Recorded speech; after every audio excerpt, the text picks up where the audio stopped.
Ici, à la Digustation de Villers-Saint-Christophe, nous testons des technologies d'avenir. Ces outils infrarouges, intelligence artificielle, optimisent et facilitent la vie des professionnels agricoles. Allons en découvrir quelques-unes.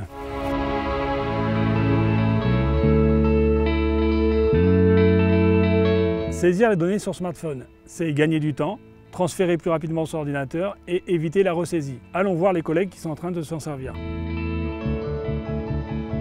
Nous nous trouvons ici devant un essai milieu pommes de terre. Peux-tu nous en dire un petit peu plus? Oui Pascal, ce qui nous intéresse ici, c'est de comparer plusieurs protections contre le milieu de la pomme de terre. On compare les solutions entre elles en attribuant une note à chaque parcelle et en la saisissant sur smartphone. Bonjour Baptiste, tu notes l'essai milieu avec Paul. Comment procèdes-tu? Donc en fait, Paul me donne une note d'efficacité de la solution et je la saisis directement sur le téléphone, ce qui permet de l'enregistrer directement sur notre réseau et ça évite aussi d'avoir des feuilles papier à chaque notation. Merci Baptiste. Donc cette solution qui a été développée à la Digustation de Villers-Saint-Christophe est maintenant déployée sur l'ensemble des sites d'Arvalis. Voici Alfie, équipé de capteurs qui mesurent les différentes caractéristiques des cultures. Bonjour Laurent, tu as testé Alfie sur différentes cultures. Quels en sont les principaux enseignements? Bonjour Pascal. Après avoir testé Alfie sur blé, on a pu acquérir 2 saisons de données sur la culture de lin. Et alors, qu'est-ce que ça a donné? Eh bien, les notations effectuées traditionnellement par les techniciens au champ ont pu être remplacées grâce à Alfie par des mesures plus rapides, plus précises, mieux échantillonnées.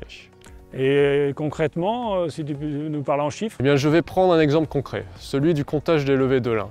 Grâce à l'utilisation des caméras haute définition d'Alfie et des algorithmes de deep learning, on a pu mesurer ces levées de lin 4 fois plus rapidement que traditionnellement par le comptage visuel, tout en échantillonnant 20 fois plus les microparcelles que précédemment et en gardant une objectivité de mesure même après plusieurs heures de comptage. Peux-tu nous rappeler comment ça marche? Eh bien Pascal, je vais te montrer un peu l'envers du décor d'Alfie, puisqu'ici on a décapoté le cœur du système. Donc on retrouve ici les 3 principaux capteurs utilisés pour la caractérisation des lins. Si tu te rapproches, on peut voir une caméra haute résolution pour acquérir des photos, un lidar pour obtenir la hauteur des lins, et enfin, on voit ici un spectromètre pour obtenir des informations invisibles à l'œil nu. Merci Laurent pour toutes ces explications. Mesurer la qualité du grain est essentiel pour répondre aux attentes du marché. Dans ce cadre, Arvalis développe des capteurs pour répondre à ces attentes. Allons écouter Séverine dans son labo en région parisienne. Sur cette moissonneuse, nous avons installé un capteur proche infrarouge, qui est une méthode d'analyse physico-chimique. Cette méthode nous permet d'obtenir des informations très précieuses sur les caractéristiques et donc la qualité des produits agricoles. Donc, le programme d'expérimentation, nous l'avons démarré il y a quasiment 20 ans. Avant, nous étions obligés de passer par des méthodes chimiques plutôt longues, coûteuses, pour la teneur en eau, en protéines et plein d'autres propriétés physico-chimiques.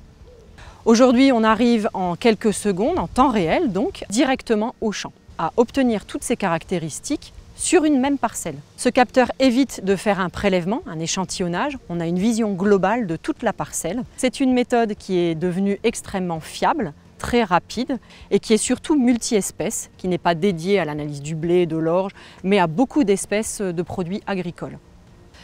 L'objectif à court terme de ce programme d'expérimentation est de déployer ce capteur dans d'autres stations d'Arvalis, de travailler sur d'autres espèces comme la pomme de terre, la betterave, mais aussi de pouvoir installer ces capteurs chez l'agriculteur directement sur sa moissonneuse ou encore dans les silos pour le transfert de cellules par exemple.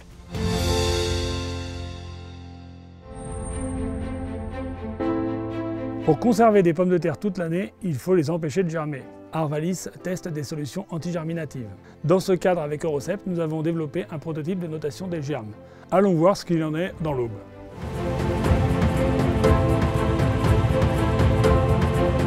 Bonjour Luc, ton entreprise est spécialisée dans le contrôle de qualité de la pomme de terre. Nous sommes en train de développer ensemble un prototype pour comptabiliser les germes de la pomme de terre.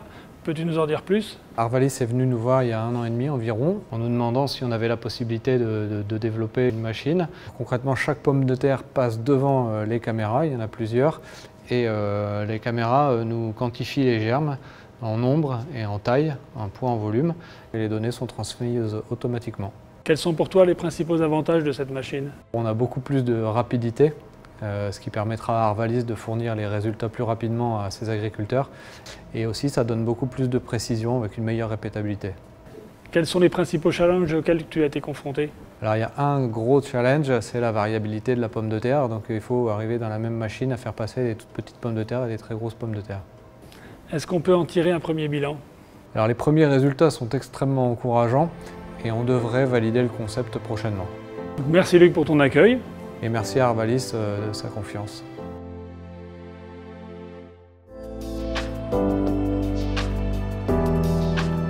Les résultats extrêmement encourageants du programme de la digistation sont aujourd'hui déployés dans l'ensemble du réseau Arvalis. Le but reste le même, gagner en fiabilité, en rapidité, pour conseiller en temps réel les agriculteurs et augmenter les performances technico-économiques des exploitations agricoles. Communiquer sur nos expérimentations et nos résultats fait aussi partie de nos actions. Pour cela, nous développons la communication numérique au travers de la création d'un compte Twitter et d'une page Facebook. Aujourd'hui, nous avons un peu plus de 300 abonnés qui nous suivent sur notre page Facebook. Nous avons doublé le nombre de personnes qui nous suivent depuis le début de l'année. Alors il y a des agriculteurs, des étudiants, des techniciens qui peuvent suivre toutes les semaines nos publications sous forme de vidéos ou de messagerie.